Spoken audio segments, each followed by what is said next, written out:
정치권이 이번 주 이 얘기로 많이 시끄럽습니다. 억울한 옥살이 공방. 그런데 청와대가 조마조마하고 있습니다. 이 논란이 커지고 있는 한명숙 전 총리의 사법 적폐 공방. 그 불똥이 정말 청와대로 튀는 건 아닌지 모르겠습니다. 그런데 이런 가운데 어제 추미애 대표를 비롯한 민주당 지도부와 청와대 수석 비서관들이 만났습니다. 허 교수님. 네. 어제 특히 추미애 대표하고 임종석 비서실장이 어떤 표정으로 만나게 될까 많이 궁금했는데 협력과 격려의 말들이 오고 왔다는 얘기가 있습니다. 당연히 그렇죠. 집권당과 그리고 청와대는 협력과 격려가 안 되면은 그야말로 국민들 보기에 이거 콩가루 집안 되는 거 아닙니까? 네. 그리고 이제 추미애 대표께서 좀 강성한 이런 발언들을 몇 번 했을 때 조금 불안해했던 것도 사실이죠. 그러니까요. 근데 저렇게 밝은 얼굴로 화기애애하게 만나는 게 국민들에게 안심을 주고 국정에 안정감을 주는 것이니까 굉장히 다행스럽다 그렇게 생각합니다. 더군다나 이번에 이제 한명숙 총리께서 그 만기 출소를 하지 않았습니까? 그 부분에 대해서 이제 굉장히 또 강성한 발언을 하셔가지고 부분적으로는 공감이 되지만 또 부분적으로는 공감이 안 돼서 비판도 많이 받았고 또 그것 때문에 청와대에까지 어떤 영향이 오는 것인가 아닌가 해서 걱정도 했는데 실제로는 이제 어제 그 수준에서 잘 마무리가 되고 정리가 되고 청와대로는 더 번지지 않았고 또 심지어는 대법원장 인준에까지 영향을 주는 것이 아닌가 해서 이야기들이 많이 나와서 불안해했는데 그거는 별개의 문제라서 지금은 아무 영향 없이 가는 것 같아서 다행스럽습니다.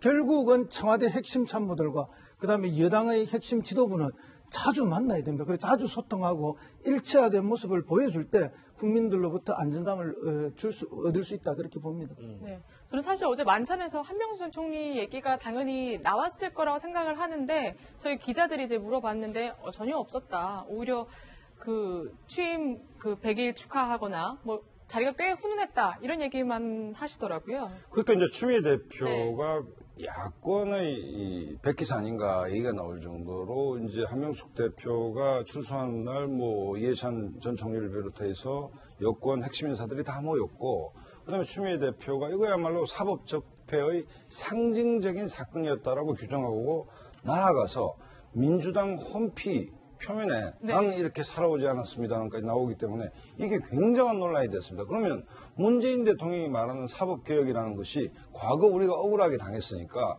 이거에 대한 한풀이를 하는 것이 사법개혁이다라고 국민들이 읽을 수 있는 대목 아닙니까? 그런 측면에서 봤을 때 청와대가 굉장히 어떤 추미애 대표의 발언이나 민주당의 대응에 대해서 곤혹스러운 것도 사실입니다. 사실인 것인데. 교수님 아까 불똥은 안 튀었다고 하시는데 박 선생님은 청와대 불똥이 튀었다고 보시고. 왜냐하면 문재인 대통령이 과거 야당 대표 시절에도 이 사건을 갖고 발언하신 내용이 있지 않습니까? 청와대가 물론 이 문제를 발언을 안 했기 때문에 확산은 안 됐지만 예를 들어서 지금 그 적폐청산이 문재인 정부의 핵심 의제인 것이고 그중에 사법부를 개혁하겠다는 것인데 그 개혁의 내용이 3심을 통해서 유죄가 확정된 분이 마치 민주화 투쟁을 통해서 억구를 살한 것처럼 억울하다는 듯이 여당이 집권당이 얘기를 하는 것이고 당 홈피에 대문에도 그걸 걸어놨다고 한다면 당신들이 말하는 사법개혁의 내용이 과연 뭐냐 이게 여기에 대해서 의구심이 있을 수밖에 없죠.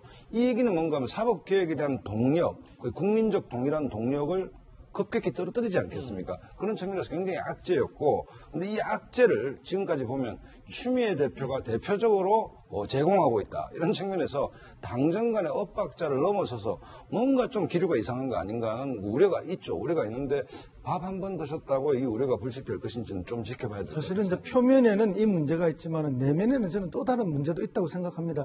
그동안 이제 정당위원회를 만든다든지 이렇게 해서 공천권 문제와 관련해서 당내 갈등이 있지만 그게 사실 또 청와대하고도 전혀 관계가 없다고 볼 수가 없고요. 그리고 청와대에 지금 발탁되어 있는 많은 비서관이나 행정관들 중에 지역위원장 출신들이 많이 있습니다.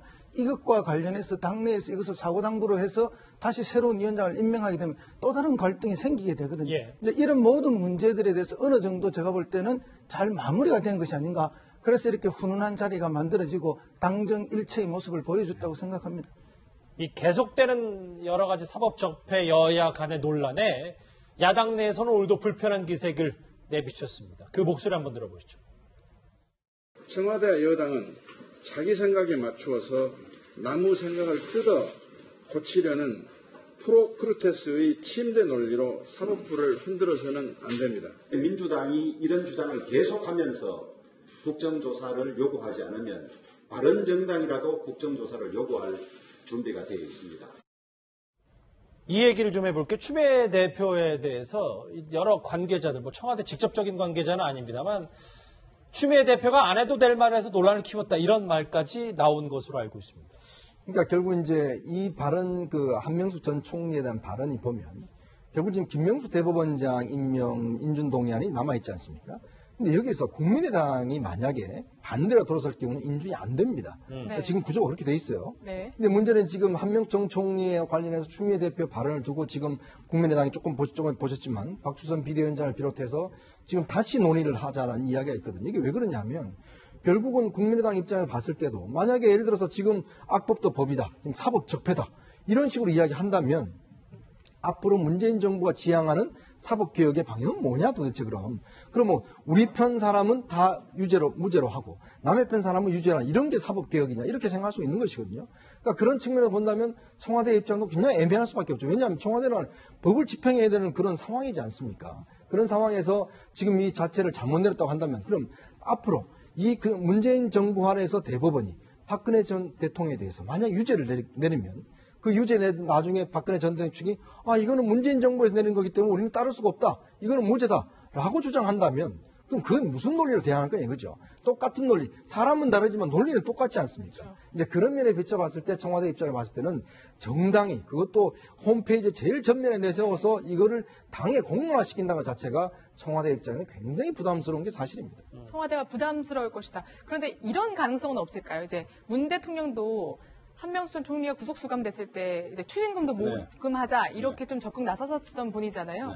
그러니까 청와대가 조금 전면에 나서기에는 그런 문제들을 당 차원에서 약간 좀 분위기를 조성한다거나 이런 의미로 해석할 수 없을까요? 저는 야당 만약에 네. 지금까지 민주당이 야당이었다면 검찰 수사 과정에서 굉장히 억울한 측면이 있을 수 있죠. 네. 그런 측면을 제기한다면 충분히 이해가 되지만 아까 김명수 대법관 그 경우 말씀하셨는데 청문회 갔을 때 야당이 뭐라 묻겠습니까? 한명숙 전 총리 건에 대해서 대법원의 마지막 판결에 대해서 당신의 입장이 뭐냐고 물을 것 아닙니까? 그렇죠. 100% 묻겠죠. 그리고 뭐라고 대답하겠습니까?